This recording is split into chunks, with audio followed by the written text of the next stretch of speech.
Latest episode দেখুন একদম add free.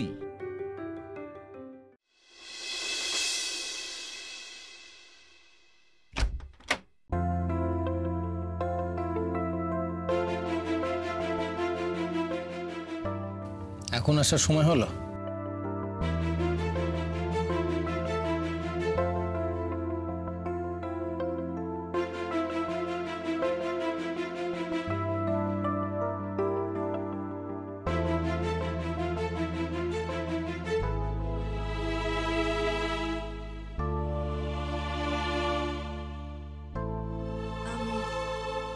চোখ মুখ এরকম লাগছে কেন? কি রকম? এই শুকনো শুকনো। শরীর ঠিক আছে তো? শুকনো শুকনো তার কারণ সারা রাত আমি একজনের জন্য অপেক্ষা করেছিলাম। চা খাওয়া হয়েছে সকালে? তোমার ঘুম কেমন হলো? হ্যাঁ, আসলে ভোর রাতের দিকে একটু ঘুমিয়ে পড়েছিলাম। আমার ঘুম আসেনি। ময়ূরীর ঘুম ভেঙেছে? না না, এখনো ঘুমোচ্ছে। ওষুধের এফেক্ট তো। সে কি কথা? ময়ূরী ঘুমোচ্ছে আর তুমি ঘরে চলে এলে? হ্যাঁ না, মানে তুমি এই ঘরে এলি তোর পেট ব্যথা শুরু হচ্ছে তাই বলছিলাম আর কি। এরপর যদি আবারও ওর তোমাকে দরকার পড়ে? হলে তো আমাকে ডাকবে। আর তুমি আবার রাত্রিবেলা ওর পাশে জেগে বসে থাকবে, তাই তো? দেখুন স্যার, এভাবে কেন বলছেন? আমি কি অকারণে ওর ঘরে গেছি? দিদিভাই তো যন্ত্রণায় কষ্ট পাচ্ছিল। আর দেখুন, ওটা যদি দিদিভাই না হয়ে এবারের অন্য কেউও বলতো যে তার পাশে বসে আমায় তার মাথায় হাত বুলিয়ে দিতে হবে, আমি কিন্তু সেটাই করতাম স্যার। স্যার? এখনো স্যার? আচ্ছা, তোমার আর অন্য কোনো সম্বোধন আসছে না? না মানে আমার জন্য ফিলিংসটা। আমাকে একটু টাইম দিন। দেখুন, আমি এত তাড়াতাড়ি সবকিছু। তাড়াতাড়ি কোথায় মেঘ? আমি তো সারাক্ষণই অপেক্ষা করে যাচ্ছি। আমি তোমাকে কাল বলেছিলাম রাত জাগবো তোমার সঙ্গে, তোমাকে রাত জাগিয়ে রাখবো। মেঘ, আমি জেগে থাকলাম আর তুমি ঘুমিয়ে পড়লে। আপনিও আমাকে সবকিছুর জন্য দোষী করবেন, তাই তো? আচ্ছা, আমি কি করতাম আমাকে একটু বলবেন? আপনি তো গেছিলেন রাতে ওই ঘরে, আপনি দেখলেন তো আমি আসার চেষ্টা করিনি। আর কেন আসতে পারলাম না সেটাও তো আপনি দেখলেন। কিন্তু আমার যে মনে হয় মেঘ, যা আমি দেখলাম তার বাইরেও আরো কিছু আছে। তুমি আমাকে বলনি ঠিক কথা, কিন্তু আমি বুঝতে পেরেছি। কি বুঝলেন? মেঘ, ময়ূরী কালকে ওষুধের ঘোরে তোমাকে আটকে রেখেছিল। তোমার যদি ইচ্ছে হতো তাহলে ও ঘুমিয়ে পড়ার পর চলেই আসতে পারতে। ঘুমের মধ্যে ওর মুঠো আলগা হয়ে যেত, তখন তুমি আসতে পারতে না? তারপর মাঝরাতে যদি ওর ঘুম ভেঙে যেত আর ও যদি ঘরে আমাকে খুঁজে না পেত, তখন সকলে তো জানতে পারতো যে আমি দিদিভাইকে ফেলে এই ঘরে। জানলে কি ক্ষতি হতো মেঘ? কালকে আমাদের জীবনে একটা ইম্পর্টেন্ট অকেশন ছিল। আমি কি তোমার কাছ থেকে সেই অকেশনটার প্রতি আর একটু সিনসিয়ারিটি এক্সপেক্ট করতে পারি না? আচ্ছা, আপনার ভালো লাগতো যদি বাড়ির সবাই এটা নিয়ে ব্যঙ্গ করতো আমাকে? হয়তো আপনাকেও। কারোর ব্যঙ্গ বিদ্রুপে আমার কিচ্ছু এসে যায় না। আমি এটা জানতাম যে তুমি আমার ইচ্ছের মর্যাদা দিয়েছো। কারোর ব্যঙ্গ বিদ্রুপের থেকে সেটা আমার কাছে অনেক বেশি ইম্পর্টেন্ট।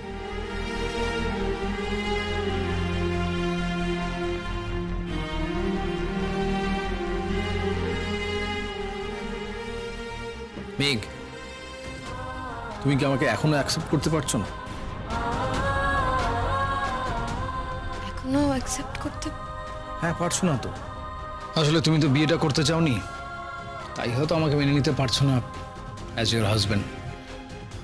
আর অ্যাকসেপ্ট করতে পারছো না বলেই তুমি আমার কাছ থেকে সবসময় পালাতে চাইছো। কাল রাতে আমি যতবার তোমার কাছে আসতে চেয়েছি, তোমার সংশয়, তোমার ডাউটস ক্লিয়ার করে দেওয়ার চেষ্টা করেছি, ততই তুমি আমাকে দূরে সরিয়ে দিয়েছো। তারপর একটা সুযোগ পেয়ে আর ঘরেই এলে না, আমাকে একা রেখে চলে গেলে মেঘ। আমি কি তোমার ইচ্ছের বিরুদ্ধে তোমার উপর জোর করেছিলাম কোনো?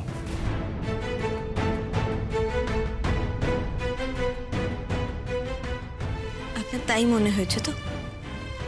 কাল রাতের এত কথার পরেও আপনার যদি এটা মনে হয়ে থাকে তাহলে বেশ, আমার সেখানে কিছু বলার নেই।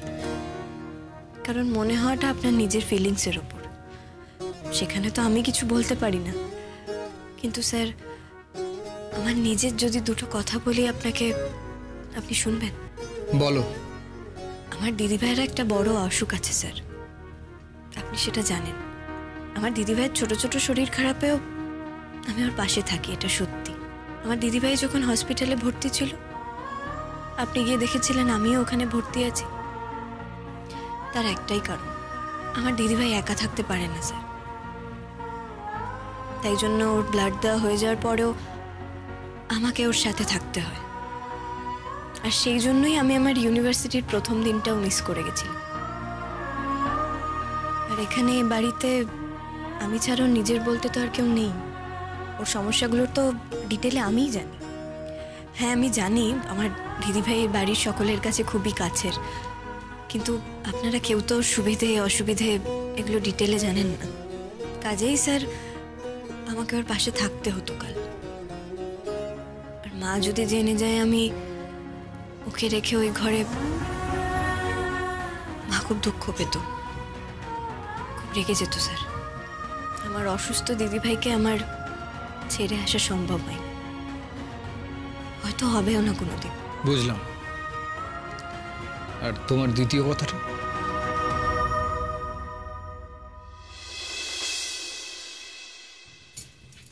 মেঘ, আমি কিন্তু তোমার দ্বিতীয় কথাটার জন্য অপেক্ষা করে আছি। আশা করি সেটা কাল রাতের মতো অপেক্ষা করতে হবে না। মেঘ, আবার পালাচ্ছ?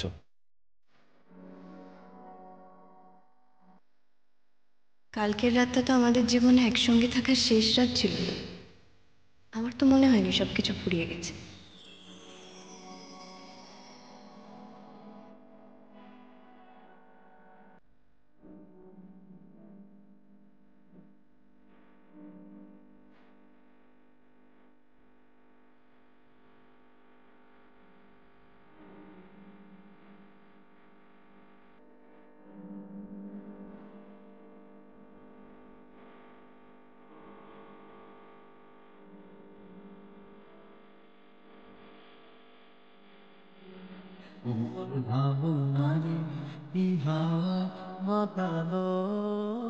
মনে থাকবে তো কথাটা?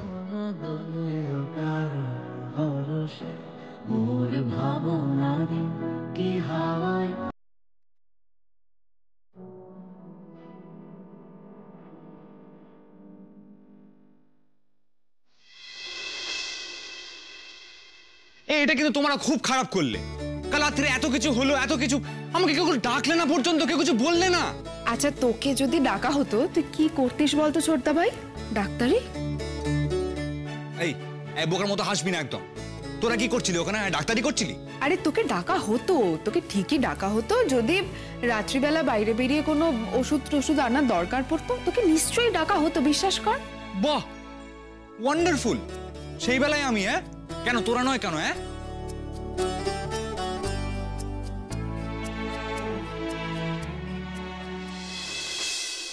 কি তুমি নেমে এলে যে? শরীর ঠিক আছে তো? হ্যাঁ জেঠুমনি, এখন একদম ফিট, কোনো ব্যথা নেই। তাও একটু রেস্ট নেওয়া তো দরকার ছিল। আসলে কি বলতো, আমার না শুয়ে থাকতে একদম ভালো লাগে না। আর আমি তো ঠিকই আছি। আর নিজের শরীরকে আমি নিজে খুব ভালো মতো চিনি। শরীর খারাপ লাগলে আমি গিয়ে শুয়ে পড়বো। আচ্ছা ঠিক আছে, বসো এখানে। Good morning Mayuri, fit and fine? Good morning কাকিমণি, একদম 100% ফিট অ্যান্ড ফাইন।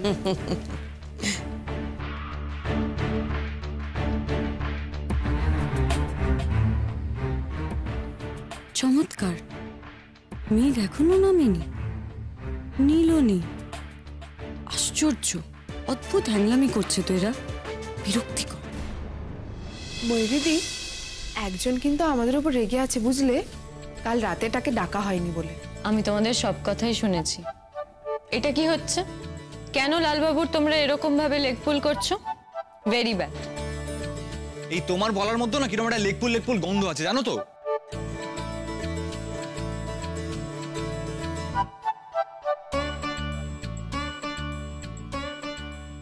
এই বিগ বসের মুখ এত গম্ভীর কেন রে? তুই দাদা ভাইকে গম্ভীর ছাড়া দেখেছিস কখনো?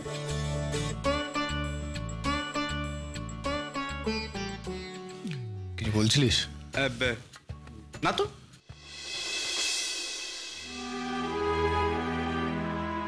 বাহ, এই তো বেশ ফিট হয়ে গেছো। এখন নিশ্চয়ই আর পেট ব্যথা করছে না? সরি নীল, কাল রাতের জন্য আই এম রিয়েলি সরি। আমি কোনো অকেশনই তোমাদের নষ্ট করতে চাইনি, ইন্টেনশনালি তো নয়। আমি জানি সে কথা তুমি কোনোদিন বিশ্বাস করবে না। এটা তুমি কি বলছো ময়ূরী? তুমি কেন নষ্ট করতে চাইবে? সত্যি তো, কাল রাতে যেটা হয়েছে সেটা কেউ ইচ্ছে করে করতে পারে নাকি? তুমি এরম ভাবে ভাবছো কেন ময়ূরীদি? না, নীলের পক্ষে এটা ভাবাটাই তো স্বাভাবিক না? নীল এরকম ভাববে কেন ময়ূরী? আমার ছেলের সম্পর্কে তোমার এইরকম ধারণা? No no, I must say I am very shocked. Mayuri, তুমি কি খাবে বলো? তোমার জন্য ওটস দি। কাকিমণি, আমি আজ ব্রেকফাস্টটা স্কিপ করি। কাল যা কাণ্ড হলো। তা কি করে হবে? তোমাকে তো সকালে একটা ওষুধ খেতে হবে, সেটা তো খালি পেটে খাওয়া যাবে না। তাহলে ওটসটাই খেতে পারি। আচ্ছা ঠিক আছে। আচ্ছা, কাল যে এত কিছু হলো সেটা ময়ূরীর বাবা মাকে জানানো হয়েছে? না না, বাবা মাকে শুধু শুধু টেনশন দেওয়ার দরকার নেই। শুধু শুধু তো না, কাল একটা অত বাড়াবাড়ি হলো। দেখো, তুমি একটা রেগুলার রেস্ট্রিকশনের মধ্যে থাকো, সেখানে ওদের না জানানোটা তো ভুল। ইনফ্যাক্ট আমার তো মনে হয় তোমার ডক্টরকেও জানানো উচিত। অ্যাকচুয়ালি মানে আমার মনে হয় ওটা ইন্ডিজেশন থেকে হয়েছে, আর সেটা তো আমার অসুখের সাথে রিলেটেড নয়। তাই মা বাবাকে শুধু শুধু এসব বলে ভয় দেখানোর লাভ নেই। আশ্চর্য, মেঘ এখনো নিচে আসেনি? না তো, সকালে উঠে তো দেখলাম ঘর থেকেও চলে গেছে। বোধহয় কাল রাতেই নিজের রুমে চলে গেছিল। না রে, ও রাত্রিবেলা আসেনি, সারা রাত ও ময়ূরীর ঘরে ছিল। শোনো শোনো শোনো শোনো শোনো, হ্যাঁ এবার কেন? এবার হ্যাঁ, আমি কালপ্রিটকে একবার হাতে নাতে ধরে ফেলেছি। এবার তোমরা এই যা ভালো বোঝো বিচার করো। এই অপরাধীর অপরাধ হলো এই যে উনি শুধু ক্রাইম করেই থেমে থাকেননি, সেই ক্রাইমটাকে আবার লুকানোর চেষ্টা করেছেন। চুপ কর না, চুপ কর না। এবার কেন? ছেড়ে দে, আমাকে আর বকাবকি করিস না। হয়েছেটা কি মা? কি হয়েছে? নির্ঘাত ওষুধ খাওনি? ওষুধ শুধু খায়নি তাই না দাদা, ওষুধ যে পুড়িয়ে গেছে সেটা পর্যন্ত আমাদের কাউকে জানানোর প্রয়োজন পর্যন্ত মনে করেনি। সে কি, কতদিন হলো শেষ হয়ে গেছে? মা, প্রেশারের ওষুধ শেষ হয়ে গেছে, তুমি কাউকে বলনি? বুঝো মা, তুমি কি দিন দিন ছেলে মানুষ হয়ে যাচ্ছ? হয়ে গেল, হয়ে গেল। আমার জীবন থেকে সব আনন্দ শেষ হয়ে গেল। লোকের বাড়িতে একজন ডাক্তার থাকলে প্রাণান্ত হয়, আর আমার বাড়িতে দেখো তিনটে ডাক্তার, তারা আবার গার্জেন। ও ঠাকুর, এদের হাত থেকে আমাকে রক্ষা করো। আইমিনি, চট করে যা তো, আমার প্রেশার মাপার যন্ত্রটা নিয়ে আয়।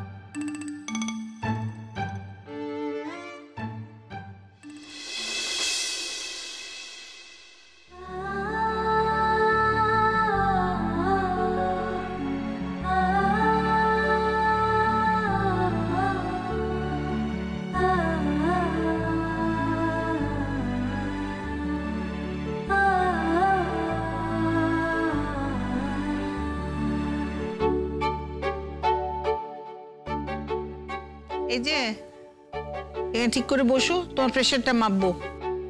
চলো বসো, চলো চুপটি করে বসবে।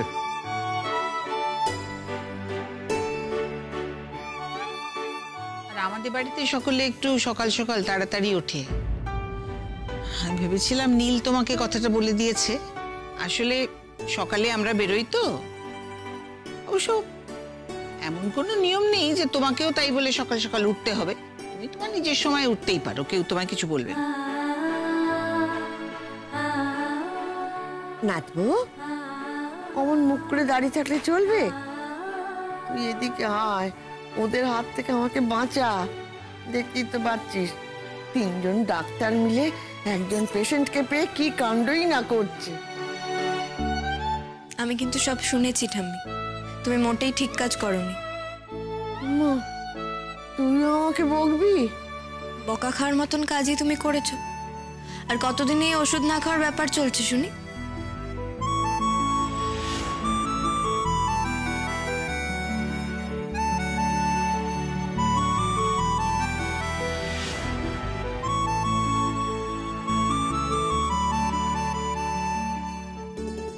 মিনিটা যে কোথায় গেল, একটা কাজ করতে দিলে না এরা।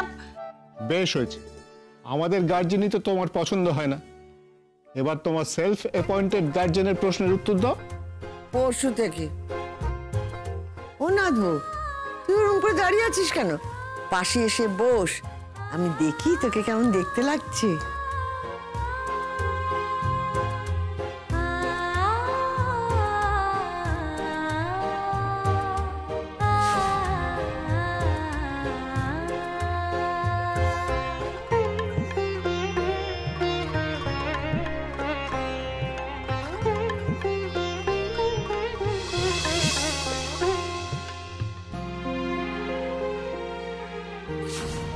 প্রেমটা বড্ড মাখো মাখো হচ্ছে, সবার সামনে চোখে চোখে ইশারা চলছে। আমার ইচ্ছে করছে মেঘ তোর চোখ দুটো আমি গেলে দিই। এই যে মেঘ, মা কিন্তু একটা প্ল্যান করেছে। এই যে তোমাকে আদর টাদর করে নিজের উপর যে বুকুনিটা চলছে সেটা কিন্তু ভেসে দেওয়ার প্ল্যান করেছে। এই প্ল্যান কিন্তু একদম সাকসেসফুল হতে দিলে চলবে না, মনে রাখো কিন্তু। দেবই না তো। আর ঠাম্মি, পরশু থেকে ওষুধ খাওনি, এটা কেমন কথা? সত্যি কথা বলবো নাচবো? ওই যে তুই পরশুদিন এ বাড়িতে এলি না, তখনই আমার এই প্রেশার টেশার হুশ করে গায়েব হয়ে গেল। এটা কোনো কাজের কথা নয় ঠাম্মি। ওরে, এটাই তো কাজের কথা রে। তুই আর দাদু ভাই যদি আমার দুপাশে থাকিস, তাহলে এই তেঁতো তেঁতো প্রেশারের ওষুধগুলো আমাকে আর গিলতে হয় না। ঠাম্মি, তুমি না মেঘকে নিয়ে একটু বেশি বাড়াবাড়ি করছো।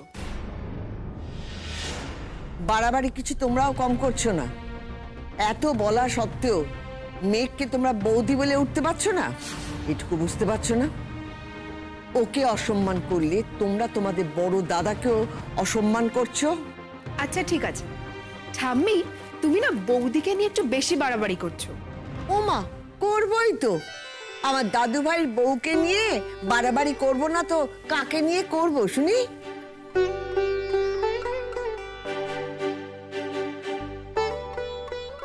এই নাতবো, আমার নাতিকে কেমন লাগলো রে?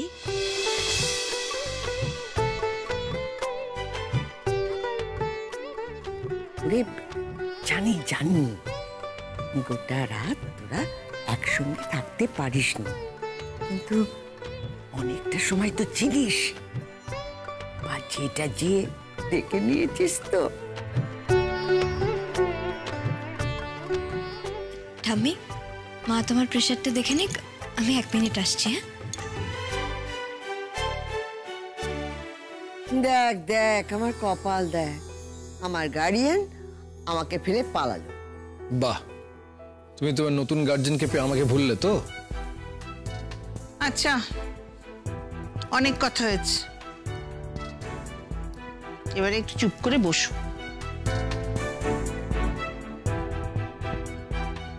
মেঘ, তুমি এখানে এলে কেন? মেঘ, তুমি যাও, আমি তোমার ব্রেকফাস্ট নিয়ে আসছি। না কাকিমণি, আমি খেয়ে নেব, তোমাকে আবার খাবার বেড়ে দিতে হবে না। কেন হবে না? সবাইকে আমি ব্রেকফাস্ট দিতে পারি আর তোমাকে দিতে পারবো না? যাও। কাকিমণি, আমি তোমায় একটু রান্নায় হেল্প করে দিতে পারি?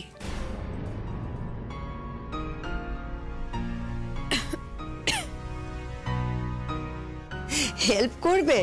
কোনো দরকার নেই, এই তো ও আছে, ও আমাকে হেল্প করে দেয়। কি ব্যাপার মেঘ, তুমি আবার কিচেনে? ও আমাকে হেল্প করতে চাইছে। সর্বনাশ। থাক না মেঘ, তোমার হাতে রান্না আর আমাদের কাছে এক্সপোজ করতে হবে না। একবার এক্সপেরিমেন্টই এনাফ, হয়ে গেছে, আর দরকার নেই। ওই তো নুনে পোড়াই কিছু একটা হবে। গিনি, কিভাবে কথা বলছিস তুই? একবার তো গন্ডগোল হতেই পারে, তাই না? মা, ওটাকে গন্ডগোল বলে না, ওটাকে ডিজাস্টার বলে। বারবার ডিজাস্টার ডেকে এনো না মেঘ, একবার যথেষ্ট হয়েছে। আর শোনো, যে যেটা পারে না তার তো সেটা না করাই ভালো, বলো? তুমি বরং ময়ূরীদের কাছ থেকে একটু শেখার চেষ্টা করো, বুঝলে?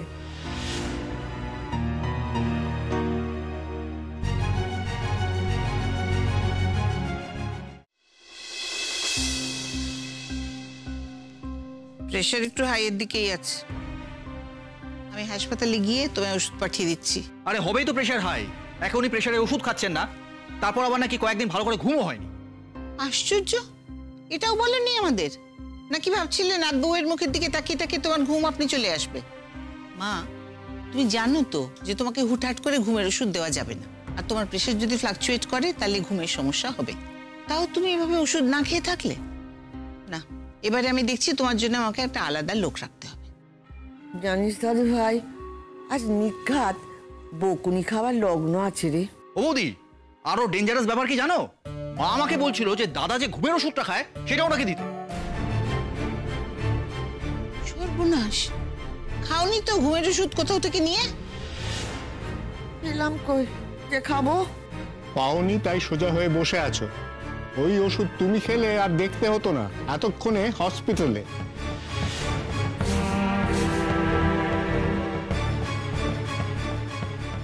কেন জেঠুমনি, ঠাম্মার কি ঘুমের ওষুধ খাওয়া বারণ?